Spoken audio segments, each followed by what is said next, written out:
بسم الله الرحمن الرحيم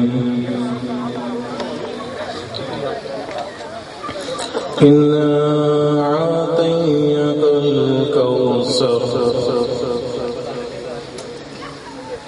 فصل لربك وانحر إن شانئك هو الأبتر صدق اللہ العظیم۔ خصوصی خطاب کے لیے حضرت علامہ مولانا ارشاد الحکمین صاحب تشریف لائیں گے۔ الحمد للہ وکفی وسلام علی عباده الذین اصطفی والصلاة والسلام علی من لا نبی بعدہ اما بعد فاعوذ باللہ من الشیطان الرجیم بسم اللہ الرحمن الرحیم الأخلاء يومئذ بعضهم لبعض عدو إلا المتقين صدق الله مولانا العظيم إن الله وملائكته يصلون على النبي يا أيها الذين آمنوا صلوا عليه وسلموا تسليما۔ کوئی زبان خاموش نہ رہے، چھوٹے بڑے تمامی احباب آواز بلند محبت کے ساتھ جھوم جھوم کے اپنے کریم نبی صلی اللہ علیہ وسلم کے پاک دربار میں ہدیہ درود و سلام پیش فرمائیں۔ اللہم صلی علی سیدنا و مولانا محمد وعلی آل سیدنا و مولانا محمد و اصحاب سیدنا و مولانا محمد وبارک وسلم وصلی علیہ یا صاحب الجمال و یا سید البشر من وجهك المنیر لقد نور القمر لا يمكن الثناء كما كان حقه بعد الخدا بزرگ توئی قصہ مختصر قلت حیلتی انت وسیلتی ادرکنی ادرکنی ادرکنی یا رسول اللہ۔ جتنا دیا سرکار نے مجھ کو اتنی میری اوقات نہیں۔ جس کو یہ یقین ہے کہ مجھے سرکار نے دیا ہے اور میری اوقات سے بڑھ کے دیا ہے، وہ باواز بلند جھوم جھوم کے میرے ساتھ پڑھیں تاکہ ہم سب کی حاضری دربار رسالت امام صلی اللہ علیہ وسلم میں ہو جائے۔ جتنا دیا سرکار نے مجھ کو اتنی میری اوقات نہیں، یہ تو کرم ہے ان کا ورنہ مجھ میں تو ایسی بات نہیں، یہ تو کرم ہے ان کا ورنہ مجھ میں تو ایسی بات نہیں۔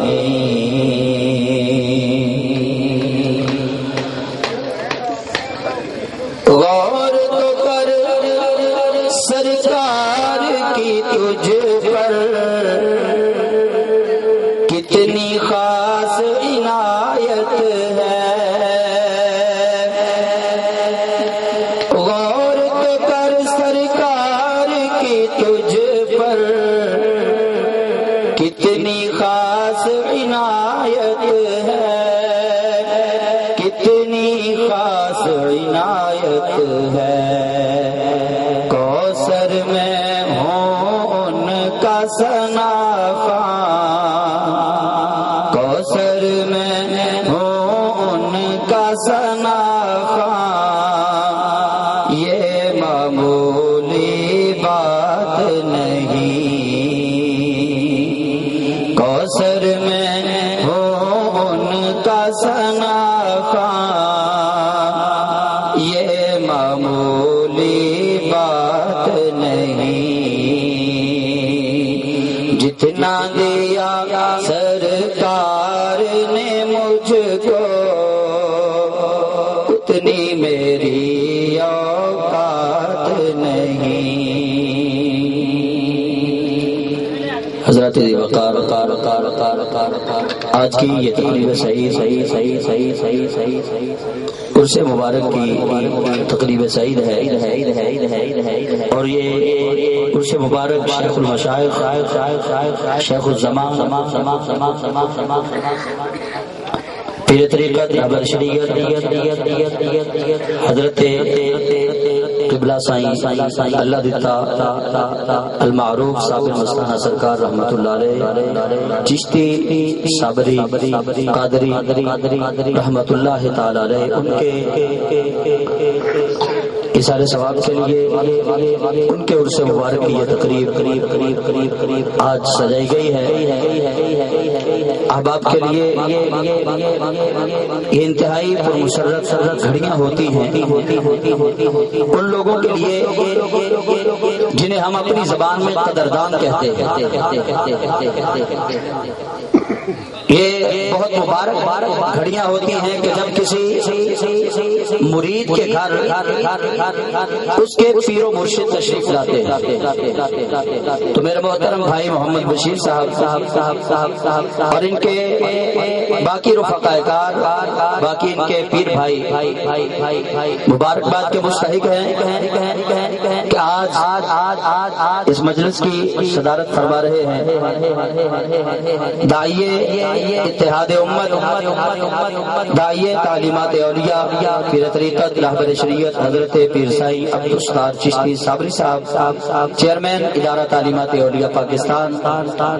تو ہم سارے خوش نصیب ہیں کہ آج آپ کی سرپرستی میں، آپ کی صدارت میں آج کی اس مجلس میں بیٹھے ہیں۔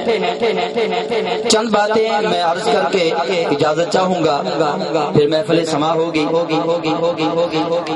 یہ عرس مبارک کی تقریبات کا انعقاد کیوں کیا جاتا ہے؟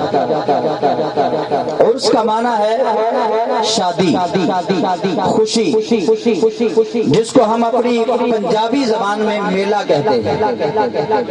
عرس عربی کا لفظ ہے، جیسا کہ آپ نے علماء سے حدیث پاک سنی ہوگی کہ نبی کریم صلی اللہ علیہ وآلہ وسلم فرماتے ہیں کہ جب بندہ مومن قبر میں جاتا ہے، جس نے صالح اعمال کیے ہوتے ہیں اور اپنی زندگی اللہ اور اللہ کے رسول صلی اللہ علیہ وسلم کے احکامات پر گزار کے دنیا سے جاتا ہے، فرشتے اس سے سوال کرتے ہیں قبر میں، وہ جوابات صحیح دیتا ہے، پھر فرشتے اس سے کہتے ہیں، پھر فرشتے جب اس کے سوالات کے جوابات صحیح سن لیتے ہیں تو فرشتے کہتے ہیں نم کا نومت العروس، نم کا نومت العروس، سو جا جیسے پہلی رات کی دلہن سوتی ہے۔ فرشتے قبر میں اس بندے مومن سے کہتے ہیں جو سوالوں کے جواب صحیح دیتا ہے۔ اس کی بیس ذرا دے دیں، ایکو تھوڑی کم کر دیں، آواز وہیں رہنے دیں۔ فرشتے اس کے سوالوں کے جواب سن کے اس کے لیے اللہ کی طرف سے یہ پیغام دیتے ہیں کہ نم کا نومت العروس، سو جا جیسے پہلی رات کی دلہن سوتی ہے۔ عروس یہ دلہن سے بھی تعبیر ہے، عروس یہ شادی سے بھی تعبیر ہے، عروس یہ خوشی سے بھی تعبیر ہے۔ اسی لیے بندہ مومن کا جب دنیا سے جانا ہوتا ہے وہ غم کا باعث نہیں ہوتا بلکہ وہ خوشی کا باعث ہوتا ہے۔ اسی لیے اللہ والوں کے جانے کا غم نہیں منایا جاتا بلکہ اللہ والوں کے جانے کی خوشی منائی جاتی ہے۔ جانا دو طرح کا ہے، جس طرح دنیا میں رہنا دو طرح کا ہے اسی طرح دنیا سے جانا بھی دو طرح کا ہے۔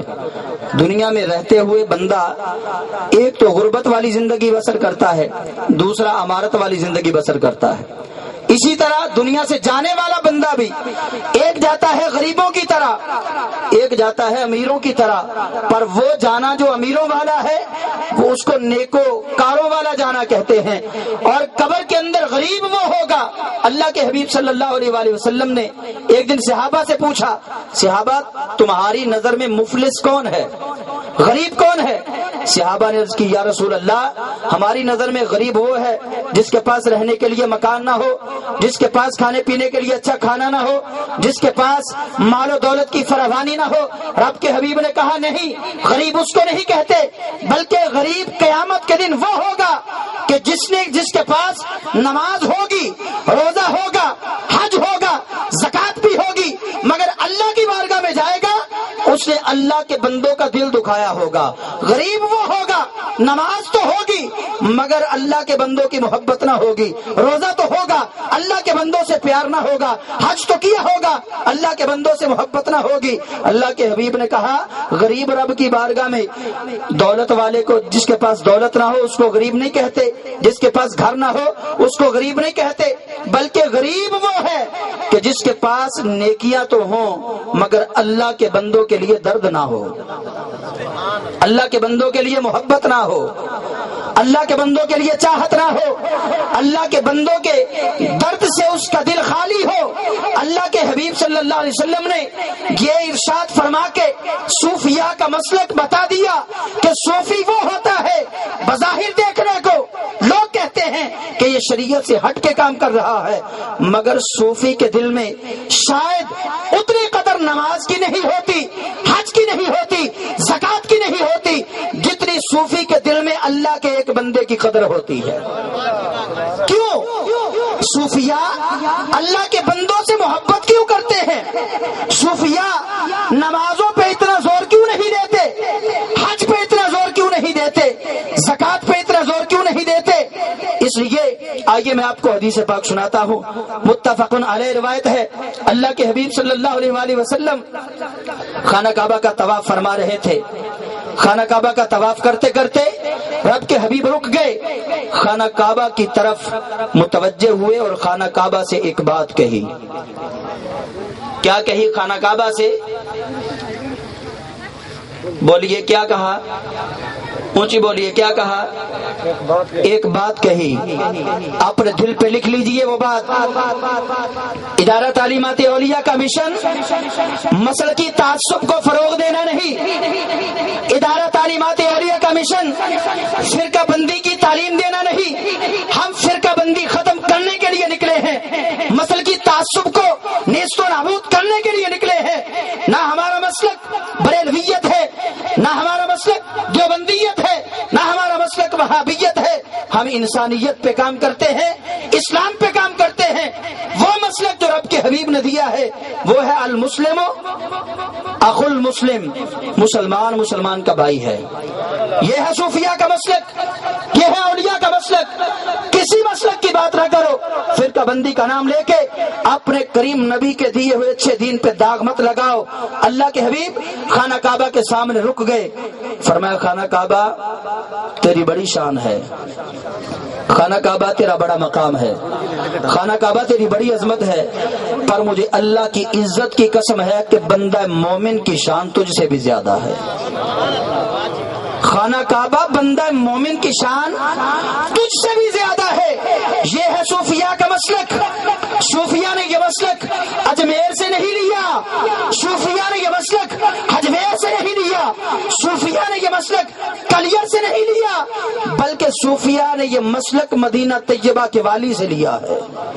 رب کے حبیب نے یہ مسلک دیا ہے، خانہ کعبہ سے محبت کرو، ضرور کرو، پر خانہ کعبہ سے بڑھ کے اپنے مسلمان بھائی کی قدر کرو۔ جب تم اپنے بھائی کی قدر سیکھ جاؤ گے تو تم اللہ کی بھی قدر کرنا سیکھو گے۔ کیوں؟ یہ بندہ جس کو ہم بشر کہتے ہیں، کبھی ہم نے توجہ نہیں کی، بس صوفیاء کے مسلک پہ تنقید، صوفیاء کی محفل سما پہ تنقید، صوفیاء کے رنگ پہ تنقید۔ ہم یہ سمجھتے ہیں کہ شاید دین وہی ہے جو مسجدوں میں پڑھا اور پڑھایا جاتا ہے۔ ہم نے بس اپنے آپ کو محدود کر لیا ہے کہ دین بس وہی ہے جو مسجدوں میں اور مدرسوں میں پڑھایا جاتا ہے۔ جتنے بھی آپ بھائی بیٹھے ہیں، کوئی ایسا نہیں ہوگا جو غازی علم الدین کے نام کو نہیں جانتا. سارے جانتے ہیں نا غازی علم الدین کے نام کو؟ ہاتھ کھڑا کیجئے. سارے جانتے ہیں. غازی علم الدین کا مسلک کیا تھا؟ غازی علم الدین کا فرقہ کیا تھا؟ غازی علم الدین کس مسجد میں پڑھا تھا؟ غازی علم الدین کس مدرسے میں پڑھا تھا؟ آج ہر مدرسے میں غازی علم الدین کا نام لیا جاتا ہے. آج ہر مسجد میں غازی علم الدین کا نام لیا جاتا ہے. وجہ کیا ہے؟ غازی علم الدین نے بتا دیا ہے کہ کچھ ایسے بھی علوم ہیں جو یہاں مسجدوں اور مدرسوں سے نہیں ملتے، مدینے کا تاجدار خود آ کے پڑھا جاتا ہے. کچھ ایسے علوم بھی ہیں جو آقا خود تعلیم دیتے ہیں. حضرت غازی علم الدین شہید رحمت اللہ علیہ، آپ جب میاں والی کی جیل میں تھے تو پیر سیال، یہ سرگودا کے پاس ایک آستانہ ہے، بڑا مشہور ہے آستانہ. یہ سیالوی آپ نے لفظ سنا ہوگا. یہ جتنے سیالوی ہیں سارے پیر سیال کے مرید ہیں. وہ پیر سیال حضرت خواجہ شمس الدین رحمت اللہ علیہ غازی علم الدین صاحب سے ملنے میاں والی کی جیل میں جاتے ہیں، اور وہاں جب ملاقات کی، آپ ملاقات کر کے باہر نکلتے ہیں تو رو رہے ہیں. حضرت خواجہ شمس الدین رو رہے ہیں. آپ کے مریدوں نے پوچھا حضرت کیا آپ کی ملاقات نہیں ہونے دی؟ آپ نے فرمایا نہیں، ملاقات تو ہوئی ہے. تو حضور آپ رو کیوں رہے ہیں؟ آپ نے فرمایا آج میں علم الدین کی قسمت پہ ناز کرتے ہوئے رو رہا ہوں. آج علم الدین کی قسمت پہ ناز کرتے ہوئے میری آنکھوں میں آنسو آ رہے ہیں. حضرت رونے کا سبب کیا ہے؟ فرمایا میں نے علم الدین کو سورہ یوسف سنانا شروع کی، اور سورہ یوسف میں سنا رہا تھا، جہاں کہیں سانس پھول جاتی اور میں رک جاتا، علم الدین آگے پڑھنا شروع کر دیتا. جہاں کہیں میں رکتا علم الدین آگے پڑھنا شروع کر دیتا. میں نے پوچھا علم الدین مجھے تو پتا چلا ہے کہ تو کسی مسجد میں نہیں پڑھا، مجھے تو پتا چلا ہے تو کسی مدرسے میں نہیں پڑھا، علم الدین یہ قرآن تجھے کس نے پڑھایا ہے؟ علم الدین کہنے لگے حضرت آپ کی بات سچی ہے، واقعی میں نے مسجد میں قرآن نہیں پڑھا، واقعی میں نے مدرسے میں قرآن نہیں پڑھا، مگر جب سے میں نے سودا محمد عربی سے کیا ہے، اللہ کے حبیب نے مجھ پہ کرم بھی پھر یہ کیا ہے. ادھر میں میاں والی کی جیل میں پہنچا ہوں، اللہ کے حبیب نے مولا علی کی ڈیوٹی لگا دی ہے. اب روزانہ حضرت علی جیل میں آتے ہیں، مجھے قرآن پڑھا کے جاتے ہیں. نعرہ رسالت، نعرہ تحقیق، علامہ ارشاد الحق امینی صاحب. کچھ علوم ایسے بھی ہیں جن کے لیے مسجدوں کی ضرورت نہیں ہے، جن کے لیے مدرسوں کی ضرورت نہیں ہے. مسجدوں میں نماز ہم ضرور پڑھتے ہیں، مدرسوں میں تعلیم ہم ضرور حاصل کرتے ہیں، لیکن کاش ہم اس تعلیم کی طرف بھی کبھی توجہ کریں جو رب کے حبیب نے علم الدین کو عطا کی ہے، جو اللہ کے حبیب نے غازی عامر عبد الرحمن چیمہ شہید کو عطا کی ہے، جو اللہ کے حبیب نے غازی ممتاز قادری کو عطا کی ہے. یہ وہ تعلیم ہے کہ جب کرم ہوتا ہے تو حالات بدل جاتے ہیں. یہ تعلیم لینے کے لیے ہمیں اپنے من کی دنیا کو بدلنا ہوگا، اس دنیا سے، خیالی دنیا سے باہر آنا ہوگا. جنت دوزخ، بڑی ہم جنت اور دوزخ کی رٹ لگاتے ہیں، جنت کی طرف، دوزخ سے ڈر. یاد رکھیے جو اللہ کا ہو جاتا ہے اسے نہ جنت کا شوق رہتا ہے نہ جہنم کا ڈر رہتا ہے. جو اللہ کا ہو جائے اسے نہ جنت کا شوق رہتا ہے نہ جہنم کا ڈر رہتا ہے. وہ حضرت رابعہ بصری کی طرح پھر کہتا ہے، جیسے حضرت رابعہ بصری رضی اللہ تعالیٰ عنہ وہ کہا کرتی تھی مولا اگر میں نماز پڑھوں تیری جنت کے حصول کے لیے تو کبھی میری نماز کو قبول نہ کرنا، مجھے جنت نہ دینا. اگر میں نماز پڑھوں تیری دوزخ سے ڈرتے ہوئے مجھے ضرور دوزخ میں پھینکنا، ضرور مجھے دوزخ عطا کرنا. اگر میں عبادت کروں فقط تیرے لیے تو مجھے توفیق عطا فرما دینا. یہ ہے وہ مسلک صوفیہ جنہیں نہ جنت کا شوق ہے نہ جہنم کا ڈر ہے.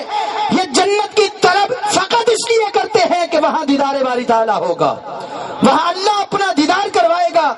اور یہ جو صوفیہ ہوں گے، اللہ کے حبیب صلی اللہ علیہ وسلم فرماتے ہیں ایک جماعت جنت میں جائے گی، اللہ ان سے کہے گا کہ یہ جنت کے محلات تمہارے لیے ہیں، جنت کی نعمتیں تمہارے لیے ہیں، دودھ کی نہریں تمہارے لیے ہیں، کوثر سلسبیل کے چشمے تمہارے لیے ہیں، جنت کی حوریں تمہارے لیے ہیں، یہ غلمان سارے تمہارے لیے ہیں۔ وہ کہیں گے مولا ہمیں تیری یہ جنت نہیں چاہیے، ہمیں تیری جنت کے محلات نہ چاہیے، یا اللہ ہمیں تیری یہ حوریں نہ چاہیے، ہمیں یہ غلمان نہ چاہیے۔ اللہ پوچھے گا پھر تمہیں کیا چاہیے؟ مولا ہمیں تو بس تو چاہیے، ہمیں بس تو چاہیے، ہم تو تیرے لیے جنت میں آئے ہیں، اگر تو جنت میں نہیں ہے تو ہمیں اس جنت کی ضرورت نہیں ہے۔ یہ مسلک صوفیہ ہے۔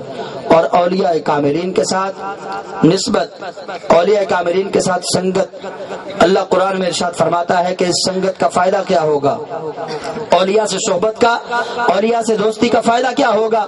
سنیے اللہ کا قرآن، رب کائنات فرماتا ہے الاخلاء یومئذ بعضهم لبعض عدو، کل بروز قیامت جگری یار ایک دوسرے کے دشمن بن جائیں گے، سگے بھائی ایک دوسرے کے دشمن، ماں اپنے بیٹے کی دشمن، باپ اپنے بیٹے کا دشمن، کوئی قیامت کے دن نہیں بنے گا الا المتقین۔ اگر وہاں کوئی بنے گا تو اللہ کے ولی بنیں گے، اگر وہاں میدان قیامت میں کوئی ساتھ دے گا اللہ والے دیں گے۔ کیسے دیں گے یہ بھی قرآن سے پوچھتے ہیں۔ اصحاب کہف کا کتا 15واں پارہ ہے، سورۃ الکہف ہے، سارے جتنے آپ بیٹھے ہیں آپ نے اصحاب کہف کا نام بھی سنا ہوگا، اصحاب کہف کے کتے کا واقعہ بھی سنا ہوگا کہ اس کتے نے کیا کیا تھا۔ اللہ کی نماز پڑھی تھی، جواب آئے گا نہیں۔ اس نے کلمہ توحید پڑھا تھا، جواب آئے گا نہیں۔ اس کتے نے حج کیا تھا، جواب آئے گا نہیں۔ وہ کتا زکات دیتا تھا، جواب آئے گا نہیں۔ وہ کتا کرتا کیا تھا؟ وہ پلیت تھا، نجس تھا، گندا تھا، لیکن اس نے کیا کیا؟ اس نے کہا مولا تجھے دیکھنا تو بڑی دور کی بات ہے، تجھے تو میں نہیں دیکھ سکتا، نجس العین ہوں، پلید ہوں، مگر میں تیرے بندوں کی صحبت اختیار کر لیتا ہوں۔ مجھے پتا چلا ہے کہ تو اپنے بندوں میں رہتا ہے، مجھے پتا چلا ہے تو اپنے بندوں میں بستا ہے، یا اللہ میں تیرے بندوں کے قریب بیٹھتا ہوں۔ پھر رب نے رنگا اس کو یوں، اللہ نے کرم اس پہ یوں کیا، فرمایا ہے تو کتا، نسل تیری کتوں والی ہے، تو کتا پلید ہے، نجس العین ہے، مگر آج تجھ پہ کرم یہ کیا جاتا ہے تو میرے ولیوں کا بن گیا ہے تو کتا پر میں نے تجھے بندہ بنا دیا ہے۔ پوچھئے اپنے علماء سے، جس مسجد میں آپ جمعہ کی نماز پڑھتے ہیں اس عالم دین سے پوچھئے کہ قیامت کے دن یہ کتا کہاں جائے گا جو اللہ کے ولیوں کے پاس بیٹھا تھا، جس نے اللہ کے ولیوں کی نوکری کی تھی، یہ قیامت کے دن کتا کہاں جائے گا؟ یہ کتا قیامت کے دن اللہ اس کو بندے کی خوبصورت شکل عطا کرے گا، خوبصورت شکل، برم باور، نبی کا گستاخ، موسیٰ کلیم اللہ کا گستاخ، اس کی شکل اللہ اس کتے کو عطا کرے گا اور بندہ بنا کے رب جنت عطا فرمائے گا۔ ہے یہ کتا، مگر ولیوں کی صحبت نے بندہ بنا دیا ہے۔ اللہ قرآن میں اس واقعے کو نقل کر کے، اس واقعے کو بیان کر کے رب کائنات مجھے اور تجھے یہ سبق دے رہا ہے۔ وہ کتا تھا، ولیوں کی صحبت اختیار کی، میں نے بندہ بنا دیا، تو بھی بندہ بن، اللہ والوں کے قریب ہو جا، اللہ والوں کی صحبت اختیار کر، اللہ والوں کی سنگت اختیار کر۔ ان کی صحبت اور سنگت اختیار کرنا تیرا کام ہے، تیرا بیڑا پار کر دینا میرا کام ہے۔ جو رب کا ولی ہے، اللہ وحدہ لا شریک جل جلالہ، اس پہ کیسا کرم کرتا ہے۔ ہم اگر کہیں نا صوفیوں کی باتیں، اولیاء اللہ کی باتیں کرتے کرتے ہم کہہ دیں کہ جی ہمارے پیر صاحب کو دیکھ کے تو ہمیں اللہ یاد آ جاتا ہے، ہمارے پیر صاحب کی زبان سے تو اللہ بولتا ہے، ہمارے پیر صاحب کی شکل سے تو اللہ کے انوار و تجلیات نظر آتے ہیں، تو فوراً عقل جو ہے وہ جھگڑا ڈال کے بیٹھ جاتی ہے کہ یہ کیسے ممکن ہے، بندے کو خدا کہہ رہا ہے، بندے کو خدا کہہ رہا ہے۔ آج میں آپ کو ایسی حدیث پاک سناتا ہوں، میں کہوں نا کہ ہمارے پیر و مرشد میں خدا نظر آ رہا ہے، آپ کہیں گے مولوی مشرک ہو گیا، مولوی بے ایمان ہو گیا، آپ کہیں گے مولوی حد سے تجاوز نہ کر، شریعت کی دھجیاں نہ اڑا، شریعت کے پردے نہ اٹھا، آپ کہیں گے مجھے روکیں گے اگر میں کہوں کہ میرے پیر اجزاء میں خدا ہے، ان میں خدا بول رہا ہے، ان میں خدا نظر آ رہا ہے۔ مگر آئیے آپ کو حدیث قدسی سناتا ہوں، جس مسجد میں آپ جمعہ کی نماز پڑھتے ہیں، جائیے اس مسجد کے امام سے پوچھئے کہ یہ حدیث ہے یا نہیں۔ اللہ قیامت کے دن خود کہے گا۔ آج ہم کہیں تو کافر کہ اللہ بول رہا ہے، ہم کہیں تو کافر، ہم کہیں تو مشرک، ہم کہیں تو بے ایمان کہ پیر میں خدا بول رہا ہے، قیامت کے دن اللہ بولے گا۔ پتہ کیا کہے گا؟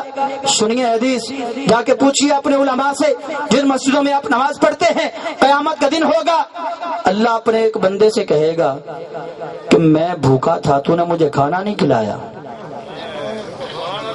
میں پیاسا تھا، تو نے مجھے پانی نہیں پلایا، میں ننگا تھا، تو نے مجھے کپڑے نہیں پہنائے، میرے پاس گھر نہیں تھا، تو نے مجھے گھر نہیں دیا، میں بیمار تھا، تو نے میری تیمارداری نہیں کی۔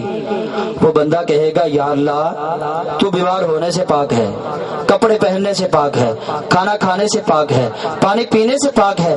مولا یہ کیسی منطق ہے؟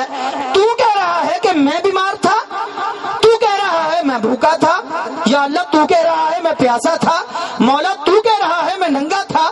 اللہ فرمائے گا ہاں ہاں میرا وہ فلاں بندہ پیاسا تھا، وہ نہیں پیاسا تھا، میں ہی پیاسا تھا۔ میرا وہ فلاں بندہ جو تیرا ہمسایا تھا وہ بھوکا تھا، وہ نہیں بھوکا تھا، میں ہی بھوکا تھا۔ اگر تو اس کو کھانا کھلا کے خوش کر دیتا، زمین پہ تو نے میرے بندے کو خوش کرنا تھا، عرشوں پہ میں نے خوش ہو جانا تھا۔ آج ہم کہیں تو مشرک، کل اللہ کہے گا تو فتویٰ کوئی نہیں۔ ہم کہہ دیں کہ ہمارے مرشد میں خدا بول رہا ہے تو مشرک، بے ایمان۔ صحیح بخاری، قرآن پاک کے بعد سب سے معتبر ترین کتاب ہے صحیح بخاری۔ صحیح بخاری کی حدیث ہے، اللہ کے حبیب صلی اللہ علیہ وآلہ وسلم فرماتے ہیں 5 نمازیں فرض ہیں، یہ نمازیں پڑھنے کے بعد بندہ مومن دوسری نفلی عبادات جب کرتا ہے، نفلی عبادتیں کر کر کے اللہ کے اتنا قریب ہو جاتا ہے کہ اللہ فرماتا ہے فَكُنْتُ سَمْعَهُ الَّذِي يَسْمَعُ بِهِ، اے بندے میں تیرے کان بن گیا ہوں جن کے ساتھ تو سنتا ہے۔ وَبَصَرَهُ الَّذِي يُبْصِرُ بِهِ، اے بندے میں تیری آنکھیں بن گیا ہوں جن کے ساتھ تو دیکھتا ہے۔ وَيَدَهُ الَّتِي يَبْطِشُ بِهَا، اے بندے میں تیرے ہاتھ بن گیا ہوں جن سے تو پکڑتا ہے۔ وَلِسَانُ الَّذِي يَتَكَلَّمُ بِهَا، اے بندے میں تیری زبان بن گیا ہوں جس سے تو بولتا ہے۔ وَرِجْلَهُ الَّتِي يَمْشِي بِهَا، اے بندے میں تیرے قدم بن گیا ہوں جن سے تو چلتا ہے۔ اللہ کہے تو کوئی فتویٰ نہیں، ہم کہیں تو فتویٰ آتا ہے۔ بس فرق یہی ہے کہ ملا کی اذان اور ہے، مجاہد کی اذان اور۔ فرق یہی ہے، مسجد میں علم تو ملتا ہے مگر علم باطن نہیں ملتا۔ مدرسے میں کتابیں تو پڑھائی جاتی ہیں مگر دل والی کتاب کوئی نہیں پڑھاتا۔ دل والی کتاب پڑھائے گا تو صوفی پڑھائے گا، دل والی کتاب پڑھائے گا تو رب کا ولی کامل پڑھائے گا، دل والی کتاب پڑھائے گا تو مرد مومن پڑھائے گا۔ کیوں؟ اس لیے علامہ اقبال نے تبھی تو یہ راز کھولا ہے، انہوں نے کہا یہ راز کسی کو نہیں معلوم کہ مومن، یہ راز کسی کو نہیں معلوم کہ مومن قاری نظر آتا ہے حقیقت میں ہے قرآن، قاری نظر آتا ہے حقیقت میں ہے قرآن۔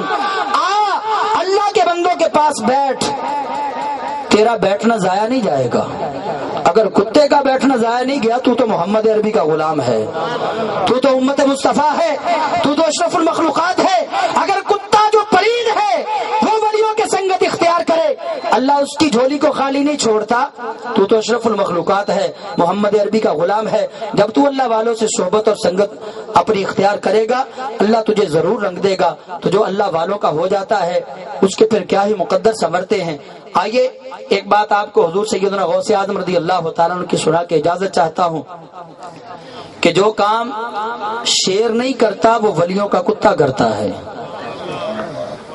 حضرت سیدنا غوث اعظم رضی اللہ تعالیٰ عنہ آپ کے زمانے میں ایک اللہ کے ولی تھے جن کا نام تھا شیخ احمد جام رحمت اللہ علیہ، اسی زمانے میں ہوئے ہیں یہ۔ وہ شیر پر سواری کیا کرتے تھے، شیخ احمد جام رحمت اللہ علیہ شیر پہ سواری کیا کرتے تھے، جہاں کہیں بھی جاتے شیر کے اوپر بیٹھتے اور اور جس علاقے میں جاتے اس علاقے کا جو بھی صوفی ہوتا، درویش ہوتا، اس سے کہتے کہ ایک موٹی تازی گائے لے کر آؤ میرے شیر کے کھانے کے لیے۔ وہ جو صوفی ہوتا، درویش ہوتا، وہ بیچارہ حضرت شیخ احمد جام رحمۃ اللہ علیہ کو اللہ کا ولی مانتا تھا اور وہ انتظام کر دیتا۔ ایک ایسی بستی میں حضرت شیخ احمد جام رحمۃ اللہ علیہ پہنچے کہ اس بستی میں جو صوفی تھا وہ بیچارہ بڑا غریب تھا۔ اس سے جا کے جب گائے طلب کی، اس نے کہا حضور میں تو بڑا غریب ہوں، آپ کے شیر کے لیے گائے کا انتظام مجھ سے نہیں ہوگا۔ انہوں نے کہا اپنے مریدوں سے کہہ دو۔ وہ کہنے لگا حضور میرے مرید بھی بڑے غریب ہیں، وہ بھی گائے کا انتظام نہیں کر سکیں گے، پر میں آپ کو ایک گھر بتا دیتا ہوں کہ جو بڑا مہمان نواز ہے، جائیے بغداد چلے جائیے، وہاں غوث اعظم بیٹھے ہیں، شیخ عبد القادر جیلانی بیٹھے ہیں، بڑے مہمان نواز ہیں، بڑی اچھی مہمان نوازی کرتے ہیں، وہاں جائیے آپ کو بڑی مہمان نوازی آپ کی کریں گے۔ حضرت شیخ احمد جام بغداد پہنچتے ہیں۔ بغداد پہنچے تو پیغام بھیج دیا دربار غوثیہ میں کہ عبد القادر سے کہو احمد جام آیا ہے، اس کے شیر کے لیے ایک موٹی تازی گائے بھیجو۔ حضرت سیدنا غوث اعظم رضی اللہ تعالیٰ عنہ نے ایک گائے کا انتظام کیا اور موٹی تازی گائے شیخ احمد جام کے شیر کو کھلانے کے لیے بھیج دی۔ جب گائے بھیجی تو غوث اعظم کے آستانے کے باہر ایک کتا بیٹھا کرتا تھا، آپ کی گلی میں ایک کتا بیٹھتا تھا۔ جب گائے لے کے آپ کا خادم چلا، وہ کتا بھی پیچھے پیچھے ہو لیا۔ جیسے ہی حضرت شیخ احمد جام کے سامنے وہ خادم گائے لے کر گیا، اس نے گائے کو چھوڑا، حضرت شیخ احمد جام نے اپنے شیر کو چھوڑا کہ چل بھائی اپنا شکار کر اور گائے کو کھا۔ شیر ادھر سے دوڑا، گائے ادھر سے جا رہی ہے، شیر کو گائے تک پہنچنے نہیں دیا۔ غوث اعظم کے کتے نے جا کے شیر کو یوں دبوچا کہ اس کو مار دیا اور اپنی زبان حال سے بولا کہ شیخ احمد جام جو کام تیرا شیر نہیں کرتا وہ غوث اعظم کا کتا کرتا ہے، جو کام تیرے شیر سے نہ ہو پائے گا وہ غوث اعظم کا کتا کرتا ہے۔ تو ولیوں کے در کے کتوں کی بھی بڑی شان ہوا کرتی ہے۔ تو حضرات محترم اپنے آپ کو اللہ والوں کے ساتھ جوڑ دیجئے، اپنے آپ کو اللہ والوں کی صحبت اور سنگت میں لائیے تاکہ کہیں یہ پردہ نہ رہ جائے۔ نمازیں ہم ضرور پڑھتے ہیں، اللہ کے حبیب صلی اللہ علیہ وسلم نے صوفیاء کے مسلک کی ترجمانی یوں کی ہے، فرمایا جب تو نماز پڑھے تو تیری حالت یہ ہونی چاہیے کہ ادھر نماز بھی پڑھ رہا ہے اور اللہ کا دیدار بھی کر رہا ہے۔ یہ ہے اصل نماز۔ اب ہر بندہ اپنے گریبان میں جھانک کے دیکھے کہ کیا میں ایسی نماز پڑھتا ہوں۔ اور اللہ کے حبیب نے پھر دوسرا مسلک بتایا، فرمایا اگر تجھ سے یہ نہ ہو سکے تو یہ یقین رکھا کر کہ تو نماز پڑھ رہا ہے، تیرا خدا تجھے دیکھ رہا ہے۔ تو جو اس منزل پہ پہنچا کہ نماز ادھر پڑھ رہا ہے ادھر رب کو دیکھ رہا ہے، اس کو صوفی باصفا کہتے ہیں، اس کو درویش کہتے ہیں، اس کو مرد قلندر کہتے ہیں۔ جیسے حضرت علی سے کسی یہودی نے پوچھا تھا، علی جس رب کو سجدے کرتے ہو کبھی دیکھا بھی ہے؟ تو مولا علی نے کہا کہ علی دوسرا سجدہ کرتا ہی نہیں جب تک اپنے رب کو دیکھ نہیں لیتا۔ یہ ہے صوفیت، یہ ہے درویشی، یہ ہے قلندرانہ شان، یہ ہے بندہ مومن کی شان، جس کے بارے میں علامہ اقبال کہتے ہیں کہ قہاریو، غفاریو، قدوسیو، جبروت، یہ چار عناصر ہوں تو بنتا ہے مسلمان۔ اللہ کی بارگاہ میں دعا ہے مولا کریم ہم سب کو دین متین کو اپنی عقل کے مطابق سمجھنے کی توفیق نہ عطا فرمائے، بلکہ علماء کاملین، اولیاء صالحین کے نقش قدم پہ چل کے اللہ ہم سب کو دین سمجھنے کی توفیق عطا فرمائے۔ اپنی عقل سے سمجھو گے تو گمراہ ہو جاؤ گے، اپنی عقل پہ پرکھو گے تو گمراہ ہو جاؤ گے، اللہ والوں کے نقش قدم پہ چل کے دین کو سمجھو گے تو پار لگ جاؤ گے۔ محفل سماع جو منعقد ہوتی ہے یاد رکھیے اس میں کسی بھی مسلک کے علماء کا اختلاف نہیں ہے. حضرت حاجی امداد اللہ مہاجر مکی رحمۃ اللہ علیہ، جن کے نام پہ جامعہ امدادیہ فیصل آباد میں بہت بڑا مدرسہ بنا ہے اور یہ مسلک دیوبند اپنے آپ کو کہلاتے ہیں، ان کا یہ مدرسہ ہے. بہرحال ہم حضرت حاجی امداد اللہ مہاجر مکی رحمۃ اللہ علیہ کو اللہ کا ولی کامل مانتے ہیں. وہ چشتی تھے، مشائخ چشتیہ سے بیعت تھے، اور حضرت حاجی امداد اللہ مہاجر مکی رحمۃ اللہ علیہ نے کلیات امدادیہ کے اندر محفل سماع کا جواز لکھا ہے کہ قوالی سننا یہ جائز ہے، بشرطے کہ اس میں اللہ اور اللہ کے رسول صلی اللہ علیہ وسلم کی نافرمانی والی کوئی بات نہ ہو، اللہ اور اللہ کے رسول کا انکار نہ کیا جائے. محفل سماع سارے بزرگان دین سنتے رہے.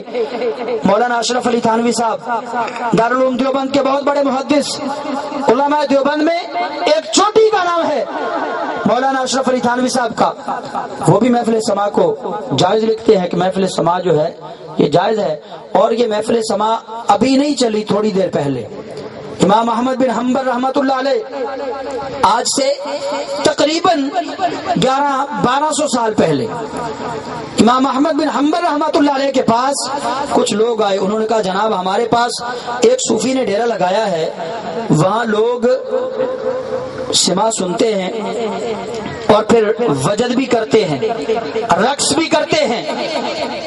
حضرت امام احمد بن حنبل کا جواب سنیے. اس وقت آج سے 1200 سال پہلے امام احمد بن حنبل رحمۃ اللہ علیہ فرمانے لگے انہیں ان کے حال پہ چھوڑ دو، انہیں ان کے حال پہ چھوڑ دو. فرمایا جس گھڑی وہ اپنے رب کی معیت میں ہوتے ہیں اس گھڑی وہ رقص کرتے ہیں، جب وہ اپنے رب کے جلوے دیکھتے ہیں وہ وجد کرتے ہیں، وہ رقص کرتے ہیں. فرمایا ان کو ان کے حال پہ چھوڑ دو، وہ تمہیں تو کچھ نہیں کہتے، دین کو تو برا نہیں کہتے. انہوں نے کہا جی ہمیں بھی کچھ نہیں کہتے، دین کو بھی برا نہیں کہتے، پر ہمیں ان کی ادائیں اچھی نہیں لگتی. آپ نے فرمایا تمہیں اچھی لگے نہ لگے اللہ کو تو اچھی لگتی ہے نا. فرمایا تم ان کی طرف دیکھ رہے ہو، وہ اللہ کی طرف دیکھ رہے ہیں، اس لیے جب وہ اللہ کو دیکھتے ہیں اس گھڑی وہ رقص میں ہوتے ہیں، وجد میں ہوتے ہیں. نہ کسی کے حال پہ طنز کر، نہ کسی کے غم کا مذاق اڑا، نہ کسی کے حال پہ طنز کر، نہ کسی کے غم کا مذاق اڑا، جسے چاہے جیسے نواز دے، یہ در حبیب کی بات ہے. وآخر دعوانا ان الحمدللہ رب العالمین.